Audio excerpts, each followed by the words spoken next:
আজকে আমরা খুব সকাল সকাল বের হয়ে গেছি। আমরা আজকে যাব কলকাতার দক্ষিণেশ্বর মন্দিরে। আমরা খুব সকাল সকালই দক্ষিণেশ্বর পৌঁছে গেছি। যত সকালে যাওয়া যায় দক্ষিণেশ্বরে তত ভিড় কম থাকে। কলকাতা আসলে আমি অবশ্যই চেষ্টা করি মায়ের মন্দিরে যাওয়ার। মাকে দর্শন না করলে আমার ভালো লাগে না। আমরা ঢুকেই প্রথমে গাড়িটি পার্কিং করলাম। এখানে ঘন্টা প্রতি 20 টাকা নেওয়া হয়। এই দক্ষিণেশ্বর মন্দিরে তোমরা বাস ট্রেন যে কোনোভাবেই আসতে পারো, সব দিকেই আসার ব্যবস্থা আছে। ভারতবর্ষে যে কটি কালী সাধনার স্থান আছে তার মধ্যে দক্ষিণেশ্বর হচ্ছে অন্যতম। এই দক্ষিণেশ্বর কালীবাড়ি কলকাতা অদূরে গঙ্গা নদীর তীরে অবস্থিত। আমরা যখন এই মন্দিরে এসে পৌঁছি তখন প্রচুর বৃষ্টি হচ্ছে। আমরা একদিকে দাঁড়িয়ে বৃষ্টি উপভোগ করছি মায়ের মন্দিরে। দক্ষিণেশ্বর 1855 সালে 31শে মে স্থানযাত্রার দিন রানী রাসমণি প্রতিষ্ঠা করেন। এই মন্দিরে মাকে ভবতারিণী রূপে পূজা করা হয়। মায়ের একনিষ্ঠ ভক্ত ঠাকুর পরমহংসদেব রামকৃষ্ণ এই মন্দিরের পূজারী ছিলেন। তার আগে তার বড় দাদা এই মন্দিরের পূজা করতেন। এই রাসমণি মায়ের স্বপ্নাদেশে এই মন্দিরটি প্রতিষ্ঠা করেন। আমরা ঢুকে প্রথমে চলে গেছি গঙ্গাঘাটে। গঙ্গাঘাটটি মায়ের মন্দিরের পেছনের দিকে অবস্থিত। এখানে যে শিবলিঙ্গগুলি রয়েছে তোমরা দেখতে পাচ্ছ, এখানে 12টি শিবলিঙ্গ রয়েছে। তার পেছন দিকে এই গঙ্গাঘাট। এর আশেপাশে রয়েছে বিভিন্ন মুনি ঋষি এবং দেবতাদের মূর্তি। অনেকদিন যাবতই মন্দিরের ভেতরে ক্যামেরা বা মোবাইল নিয়ে প্রবেশ নিষেধ করা হয়েছে, যার জন্য তোমাদের ভিতরের মায়ের মন্দিরটি আমি দর্শন করাতে পারবো না। তারপরও আমি যতটুকু বাইরের দিকে আছে সবগুলো দেখানোর চেষ্টা করব। মায়ের মূল মন্দিরটিকে রবনত্র মন্দির বলা হয়ে থাকে, আর এর উল্টো দিকে আছে 12টি শিবলিঙ্গ। তোমরা বাইরে থেকে দুধ, দই, জল কিছু আনলে সেটা নিয়ে প্রবেশ করা যাবে না, তোমাদের কাউন্টারে রেখে দেবে। তোমাদের যদি বাবার মাথায় জল ঢালতে ইচ্ছে হয় তাহলে মন্দিরের ভেতরে থেকে জল নিয়ে তোমাদের বাবার মন্দিরে ঢালতে হবে। আমরা গঙ্গার ঘাটে এসে পৌঁছে গেছি। এসে দেখি গঙ্গার উপর বান ডেকেছে, এখানে কোনো মানুষজনই নামতে দিচ্ছে না।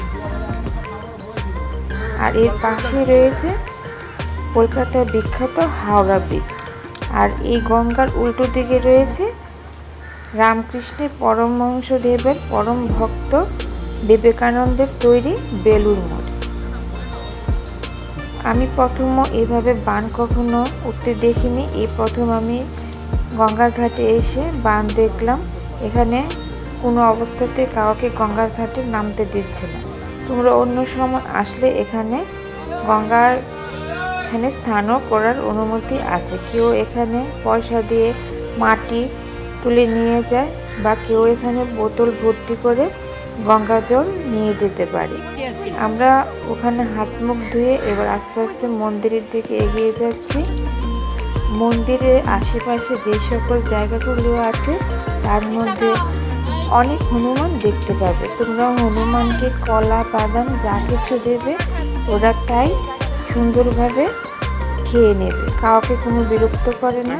এখানে মায়ের মন্দিরে সবাই খুব আনন্দেই ঘোরাফেরা করে। এই যে কি সুন্দর একটা কাঠবিড়ালি ঘুরে বেড়াচ্ছে। এখানে চারিদিকে শুধু শান্তি আর শান্তি। এই হচ্ছে মায়ের মূল মন্দির।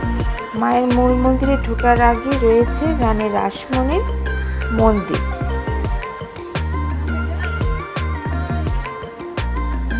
মায়ের মন্দিরটা এখন বন্ধ আছে। সকাল 8টা থেকে 12টা পর্যন্ত মায়ের মন্দির খোলা থাকে। 12টার পর থেকে বিকাল 4টা পর্যন্ত মন্দির বন্ধ থাকে। তখন ভেতর থেকে সবাইকে বের করে দেওয়া হয়। আমরা ভেতরে পুজো দিয়ে ভেতরে প্রসাদ গ্রহণ করেছি। প্রসাদ গ্রহণ করতে হলে আপনাদের 120 টাকা করে কুপন কিনতে হবে এবং সেটা অবশ্যই 12টার আগে।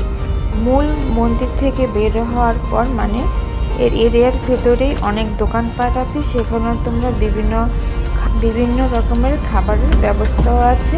এছাড়া তোমরা ফুল, ডালি বিভিন্ন রকমের কিনতে পারবে। 100, 150, 1000, 1500 যার যেরকম ইচ্ছে তোমরা ওখান থেকে ডালি কিনে মাকে পুজো দিতে পারবে। এছাড়াও বিভিন্ন দোকান রয়েছে, তোমরা পুজোর যে কোনো রকমের সরঞ্জাম এখান থেকে কিনতে পারবে। এছাড়াও মন্দিরের বাইরে অনেক রকমের দোকান বসে আছে, যেখানে খাবার এবং পুজোর বিভিন্ন সামগ্রী তোমরা এখানে পেয়ে যাবে খুব অল্প দামে। আমরা যেই ব্রিজটির নিচে দিয়ে যাচ্ছি সেটাও রানী রাসমণির তৈরি রাস্তা। এখান থেকে আমরা চলে গেলাম বারাসাতের যোগাশ্রমে ঢুকতে এখানে গাড়ি থেকে আমরা নেমে পড়েছি। এর ভেতরে গাড়ি প্রবেশ নিষেধ, তবে তোমরা রিক্সা নিয়ে যেতে পারো। এখানে মেইন রাস্তা থেকে মন্দিরটা প্রায় যেতে 10 মিনিট আমাদের সময় লেগেছে। খুব চমৎকার একটা মন্দির। মন্দিরে ঢোকার প্রথম মেইন গেটটি খুব সুন্দর করে কারুকার্য করা হয়েছে। এর সরাসরি রয়েছে এই আশ্রমের প্রতিষ্ঠাতা সচিদানন্দ মহারাজের সমাধি। আপনারা মন্দিরে ঢুকে সোজাসুজি এটা দেখতে পাবেন। এর পাশেই রয়েছে গৌরশঙ্কর দেবতার মন্দির। এই মন্দিরটি সকাল 8টা থেকে 12টা আর বিকাল 4টা থেকে রাত 8টা পর্যন্ত খোলা থাকে। তোমরা অবশ্যই চেষ্টা করবে দিনের বেলায় আসতে, তাহলে এই চারিদিকটা দেখতে তোমাদের সুবিধা হবে। খুব সুন্দর একটা জায়গা এবং এখানে খুব একটা শান্তির জায়গা। এখানে রয়েছে বাবা ভোলানাথের একটা ছোট্ট মূর্তি। আর আশেপাশে সব সবুজের জায়গাগুলো দেখছো, পুরোটাই মন্দিরের জায়গা। এখানে তারা বিভিন্ন রকম সবজি এবং ফুল চাষ করে থাকে। এবার আমরা চলে যাচ্ছি এর প্রধান মন্দিরে, অর্থাৎ গৌরীশঙ্কর দেবতার মন্দিরের ভেতর। সিঁড়ি দিয়ে উঠি, খুব সুন্দর করে চারদিকে কারুকাজ করা। এর ভেতরটাও বেশ খানিকটা বড়। এখানে ভেতরে মা দুর্গারও পূজা করা হয়। তার সাইডে দিয়ে আমরা দেখছি মা দুর্গার প্রতিমা তৈরি করা হচ্ছে। আর মন্দিরের উপরের অংশে রয়েছে মায়ের বিভিন্ন রূপের বর্ণনা। এছাড়া রয়েছে মহাভারতের বিভিন্ন চরিত্রের বর্ণনা। আর তার মাঝে মাঝে ভোলানাথের বিভিন্ন মন্দিরের এবং রূপের মূর্তি এখানে লাগানো আছে।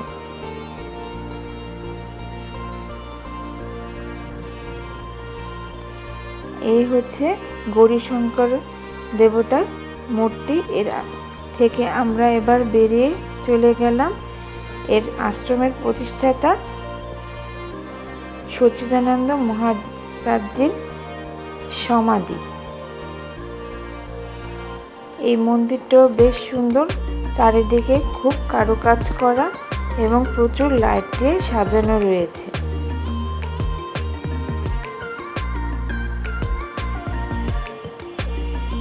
এর ভেতরের অংশটাও বেশ বড়। এখানে বসে অনেকেই গুরুর নাম জপ করে থাকে। এখান থেকে বেরিয়ে আমরা যখন নামলাম দেখি এখানকার এক মাসি প্রসাদ নিয়ে দাঁড়িয়ে আছে। আমরা এখানে পুজোর প্রসাদ নিয়ে নিলাম।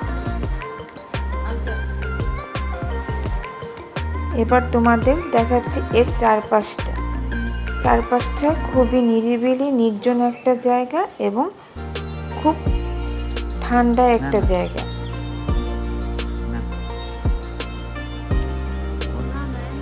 আমরা এখানে থাকতে থাকতে বৃষ্টি শুরু হয়ে গেছে। এবার আমরা এই অন্ধকার দিয়েই, যেহেতু আমরা আসতে বিকালে, খুব তাড়াতাড়ি সন্ধ্যা হয়ে গেছে, আমরা এখন যাচ্ছি তোমাদের গোমাতা দর্শন করাতে। এর আশপাশটা অনেক জায়গা মন্দিরের। এর ভেতরের দিকে রয়েছে গোশালা। আমরা এখন গোশালার গোমাতাদের দেখার জন্য যাচ্ছি। এখানকার গোমাতাদের দুধ দিয়ে এখানকার পুজো এবং পুজোর কাজ করা হয়ে থাকে। এখানে আমরা দুটো গোমাতা দেখতে পেলাম।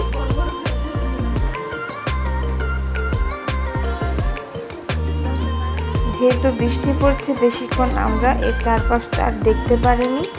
এবার আমরা ওখান থেকে বেরিয়ে গেলাম। এই মন্দিরের প্রবেশদ্বার যেটা, বের হওয়ার জায়গাও সেটা।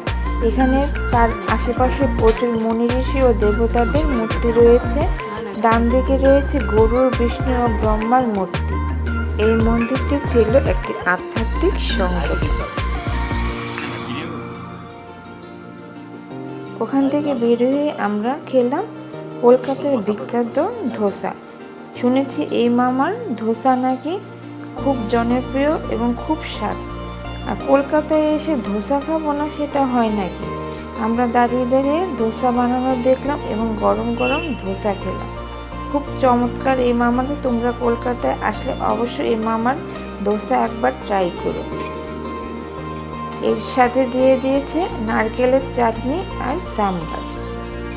আজকে আর নয়, তোমাদের অবশ্যই বলে দিচ্ছি, কলকাতায় যখনই আসো তোমরা এই দক্ষিণেশ্বর এবং বারাসাতের যোগাশ্রম এসে ঘুরে যেও, না হয় কলকাতার খুব বড় একটা জিনিস তোমরা মিস করবে। এখানে খুবই ভালো লাগে। অবশ্যই সময় নিয়ে যাবে, তাহলে চারপাশটা ঘুরে দেখতে পারবে। আমরা সারাদিন ঘোরাঘুরি করে খুবই ক্লান্ত এবং ক্ষুধার্ত, তাই মামার এই জনপ্রিয় ধোসা একবার ট্রাই করছি। আর মামার এই ধোসা কিন্তু অবশ্যই তোমরা ট্রাই করে আমাকে জানাবে কার কীরকম লেগেছে। আর যারা এখনও আমার এই চ্যানেলটি সাবস্ক্রাইব করোনি অবশ্যই সাবস্ক্রাইব করে দিও। আর লাইক শেয়ার করতে কিন্তু ভুলো না। তোমরা অনেকেই আমার ভিডিও দেখো কিন্তু সাবস্ক্রাইব করো না, এটা কখনো করো না। অবশ্যই সাবস্ক্রাইব করে আমার পাশে থেকো, আর পাশে থেকে বেল আইকনে ক্লিক করে দিও। আর অবশ্যই আমার চ্যানেলটি তোমার ফ্রেন্ড এবং ফ্যামিলিদের সাথে শেয়ার করে দিও। আমরা এখন জনপ্রিয় মামার জনপ্রিয় ধোসা খেতে থাকি। আবারও দেখাবে নতুন কোনো ব্লগে, নতুন কোনো জায়গায়। টাটা।